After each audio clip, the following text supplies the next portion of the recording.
আসসালামু আলাইকুম, সবাইকে স্বাগত জানাচ্ছি বিডিভিউজে। আপনাদের সাথে আছি আমি ফাহাদিয়া মিতো। ২০২৩ সালের ৭ অক্টোবর থেকে গাজার সংঘাতের মাত্রা বদলে গেছে। এটা এখন আর শুধু অস্ত্রের যুদ্ধ নেই, ভাবমূর্তির যুদ্ধে রূপ নিয়েছে। গাজার ছবি আর ভিডিওতে সোশ্যাল মিডিয়া সয়লাভ হয়ে গেছে। বিধ্বস্ত হাসপাতাল, ক্ষুধার্ত শিশু, গণকবর এবং সন্তানের খোঁজে বাবার ধ্বংসস্তূপ খনন, এই ধরনের ছবি এখন সবখানে ছড়িয়ে পড়েছে। এইসব ছবির আঘাত যে কোনো মিসাইলের চেয়েও কঠিন। বহু মিলিয়ন মানুষের কাছে তারা মুহূর্তেই পৌঁছে যায়। স্মার্টফোনে প্রতিটি মুহূর্তে রেকর্ড হচ্ছে। যে কোনো প্রেস রিলিজের চেয়ে অনেক দ্রুত তথ্য ছড়িয়ে যাচ্ছে এখন। এই প্রথমবারের মতো গল্পের নিয়ন্ত্রণ ইসরায়েলের হাত ফসকে বেরিয়ে গেছে। বিস্তারিত থাকছে হায়দার সাইফের প্রতিবেদনে।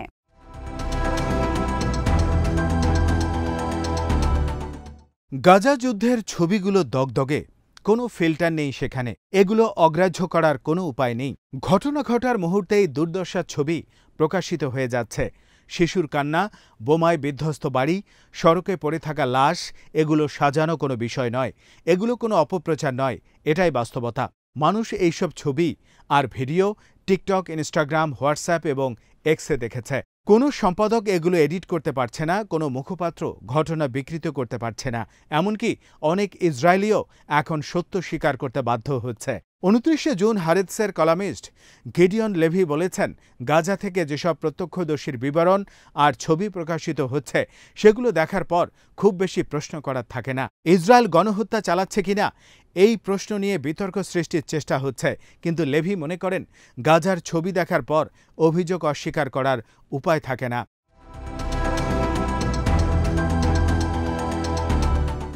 একসময় যারা ইসরায়েলকে সমর্থন দিয়েছে তাদেরও অনেকের অবস্থান বদলে গেছে।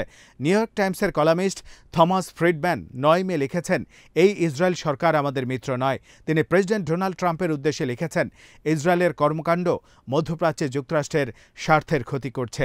এটা একটা বড় পরিবর্তন। ফ্রিডম্যান ইসরায়েলের কট্টর সমর্থক ছিলেন। বাকি বিশ্ব যা দেখছে এখন তিনিও সেটা দেখতে শুরু করেছেন। ছবিগুলো এতটাই শক্তিশালী যে সেগুলো অগ্রাহ্য করা কঠিন।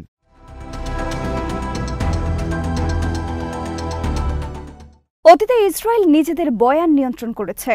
পশ্চিমাদের গ্লানিবোধ আর মিডিয়ার নিয়ন্ত্রণ তাদেরকে সাহায্য করেছে। সম্পাদকীয় কক্ষে বহু স্টোরি বাতিল করা হয়েছে। সরকারি বয়ানের অনুকরণে স্টোরি তৈরি করা হয়েছে। কিন্তু স্মার্টফোন এই বাধার দেয়াল ভেঙে দিয়েছে। যে কেউ এখন ঘটনার রেকর্ড করতে পারে, যে কেউ অনলাইনে শেয়ার করতে পারে। বিশ্বকে এখন ইসরায়েলের একতরফা বয়ান শুনতে হয় না, তারা গাজার বাস্তবতা বুঝতে পারে। সরকারের সাজানো ব্রিফিংয়ের চেয়ে বিধ্বস্ত ঘরবাড়ির ছবি অনেক দ্রুত ছড়িয়ে পড়ে। একজন কূটনীতিকের কথার মারপ্যাচের চেয়েও একটা ক্ষুধার্ত শিশুর চেহারা মানুষের হৃদয়ে অনেক বেশি আঘাত করে।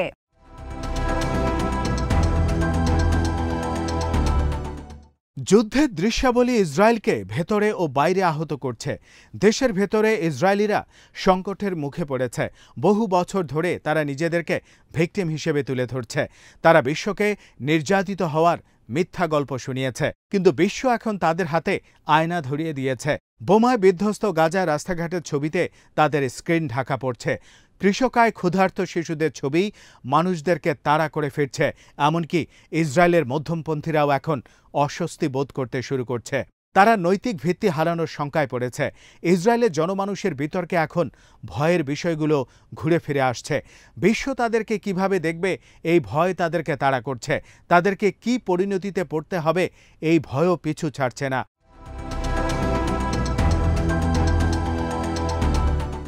বাইরের পরিস্থিতি আরও ভয়াবহ।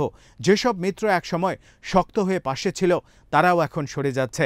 ইউরোপ ও উত্তর আমেরিকার নাগরিকরা প্রশ্ন তুলছে, সরকারি ভাষ্যে তারা কান দিচ্ছে না। তারা সোশ্যাল মিডিয়ার উপর নজর রাখছে, ইনস্টাগ্রামের ভিডিও দেখছে। তারা বিচ্ছিন্ন হওয়া অঙ্গ প্রত্যঙ্গের ছবি দেখছে, মায়েদের কাঁদতে দেখছে। এই সব দেশের আইন প্রণেতারা চাপে পড়ছেন। ভোটাররা তাদের কাছে স্ক্রিনশট পাঠাচ্ছে, পদক্ষেপ নেওয়ার দাবি তুলছে। ইসরায়েলের সাথে অস্ত্র চুক্তি, বাণিজ্য চুক্তি ও কূটনৈতিক সহায়তা নিয়ে প্রশ্ন উঠছে। সরকারি ভাষ্য তাদের উপর প্রভাব ফেলছে না। তারা সিদ্ধান্ত নিচ্ছেন সোশ্যাল মিডিয়ায় দেখা দুর্ভোগের ছবির ভিত্তিতে।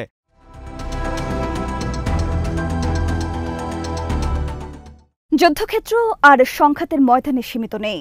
পার্লামেন্ট থেকে শুরু করে বিশ্ববিদ্যালয়ে, সিটি হলগুলোতে যুদ্ধক্ষেত্র ছড়িয়ে পড়েছে। নিউজরুম ও অনলাইনে ফোরামে এই আঁচ পাওয়া যাচ্ছে। শক্তি দিয়ে এই যুদ্ধ জিততে পারবে না ইসরায়েল। তাদের বোমা ছবিগুলো মুছে দিতে পারবে না, তাদের বক্তৃতা, গলাবাজি, লাইভ ভিডিওর শক্তিকে মোকাবেলা করতে পারবে না। পাল্টা যুদ্ধের চেষ্টাও ইসরায়েল করেছে। সোশ্যাল মিডিয়া প্ল্যাটফর্মগুলোকে তারা চাপ দিয়েছে, এই ধরনের ছবি ভিডিও সরিয়ে নিতে বলেছে। সূক্ষ্ম কৌশলে গণযোগাযোগ বাড়ানোর চেষ্টাও তারা করেছে, কিন্তু সব চেষ্টাই তাদের ব্যর্থ হয়েছে। এই ছবিগুলো ছড়ায় অনেক দ্রুত, এগুলো এতটাই বাস্তব যে সেটা অগ্রাহ্য করার উপায় নেই।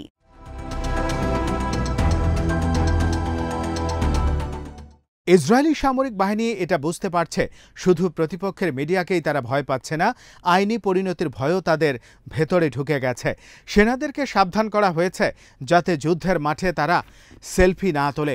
ফিলিস্তিনিদের ঘরবাড়ি ধ্বংসের সময় নিজেদের ভিডিও করতেও তাদেরকে নিষেধ করা হয়েছে, কারণ এইসব ছবি আর ভিডিওগুলো প্রমাণ হিসেবে থেকে যাবে। মানবাধিকার সংগঠনগুলো এগুলো সংগ্রহ করে, যুদ্ধাপরাধের অভিযোগ দায়েরের সময় এগুলোকে তথ্য প্রমাণ হিসেবে দাখিল করা হয়। কিছু কিছু ক্ষেত্রে ইসরায়েলের কিছু নাগরিক দেশের বাইরে আইনি সমস্যার মুখে পড়েছে। এইসব অভিযোগের কারণে তাদেরকে ওইসব দেশ থেকে পালাতে হয়েছে। ইসরায়েলের দখলদারিত্ব এখন শুধু যে দেখা যাচ্ছে তা নয়, এটা এখন রেকর্ড হয়ে গেছে।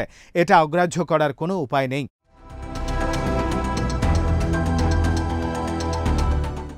অতীতে ইসরায়েল তাদের যুদ্ধকে এটা সেটা বলে ধামাচাপা দেওয়ার চেষ্টা করত।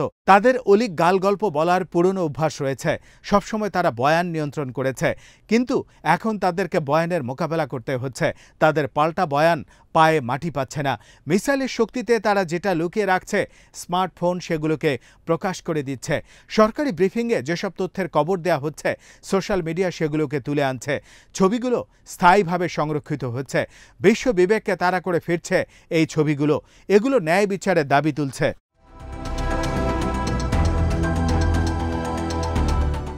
ছবির কি শক্তি তা ইতিহাসে তাকালেই বোঝা যায়। ভিয়েতনাম যুদ্ধের সময় একটি ছবি সবকিছু বদলে দিয়েছিল। নাপাম গার্ল শিরোনামের ছবিতে দেখা যায় একটি শিশু বিস্ফোরণের জায়গা থেকে পালাচ্ছে। এ ছবি আমেরিকানদেরকে বড় আঘাত দিয়েছিল। যুদ্ধের বিরুদ্ধে চলে গিয়েছিল জনমত।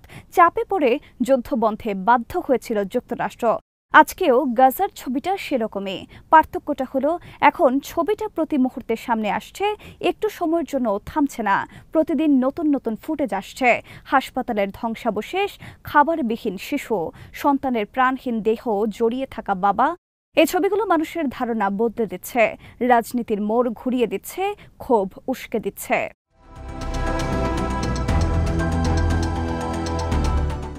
ইসরায়েল যুদ্ধের ছবি ও খবর মোকাবেলার চেষ্টা করছে। গাজা থেকে তারা সাংবাদিকদেরকে নিষিদ্ধ করেছে, অনেক কিছুই প্রকাশ করতে দিচ্ছে না। কিন্তু স্মার্টফোনগুলোকে আটকানোর উপায় তাদের নেই। গাজার প্রতিটি মানুষ গণহত্যার সাক্ষী। প্রতিটি ফোন এক একটি ক্যামেরা, প্রতিটি ছবি ন্যায় বিচারের জোরালো দাবির মতো। বিশ্ববাসী সবকিছুই দেখছে, তারা বিচার করছে। বৈশ্বিক জনমত এভাবেই ইসরায়েলের বিরুদ্ধে চলে গেছে। জরিপে সেটা দেখা যাচ্ছে, বিক্ষোভে সেটা প্রমাণিত হয়েছে। এমনকি ইসরায়েলের মিত্ররাও থমকে গেছে। এই ছবির যে যুদ্ধ, ইসরায়েল সেখানে কোনোভাবেই জিততে পারবে না।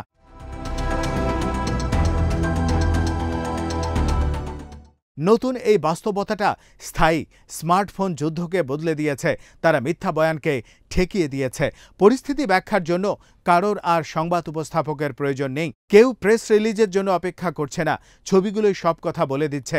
তারা দুর্ভোগ দেখাচ্ছে, বিপর্যয় দেখাচ্ছে। ইসরায়েল যেগুলো প্রকাশ করছে না সেগুলো তারা দেখাচ্ছে। ক্যামেরার এই লেন্সগুলোর কোনো বিশ্রাম নেই, সব কিছু রেকর্ড করছে তারা, কোনো কিছুই বাদ যাচ্ছে না।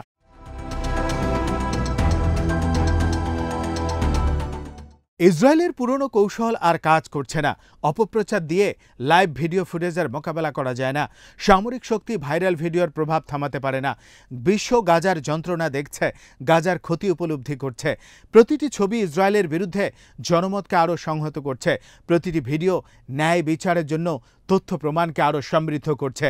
যাকে ইসরায়েল হারাতে পারবে না, সেই প্রতিপক্ষের মুখোমুখি এখন দাঁড়াতে হচ্ছে ইসরায়েলকে।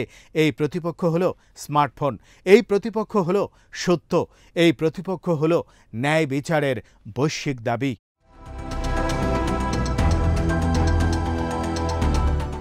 আজ এখানেই শেষ করছি। সবাই ভালো থাকুন, সুস্থ থাকুন আর দেখতে থাকুন বিডি ফিউজ।